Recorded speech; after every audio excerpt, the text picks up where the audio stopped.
Geng, kenal tak ni siapa? Confirm korang kenal. Inilah yang muda zaman Piman Tantu, antara individu yang menyatu padukan seluruh rakyat Malaysia dulu. Betul tak Datuk? Betul. Sihat Datuk? Betul. Alhamdulillah bagus. Datuk nampak muda Datuk. Pasal nama tu muda. Itulah kan. Datuk, apa perkembangan Datuk sekarang Datuk? Saya masih lagi bersama dengan kerja seni saya lah. Berlakon, menyanyi muzik, lukis dan juga beberapa benda yang kena-mengena dengan seni yang saya buat selama ni.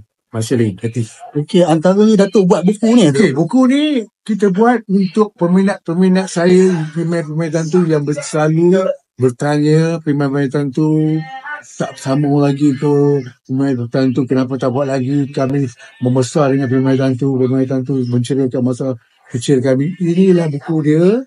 Dan juga ni abang dia. Buka sikit Datuk, buka sikit. Dia. Buku cerita pasal semua pemain-pemain ni, kisah-kisah Siliwangi.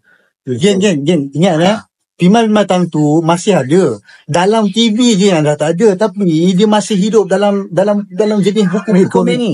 Ni geng, kita support artis Laginda kita ni geng. Beli buku ni geng. Alah, tak mahal pun. Kalau korang nak, macam mana nak dapatkan? Boleh buka page saya, Imuda Art. Imuda Art, dekat TikTok pun ada.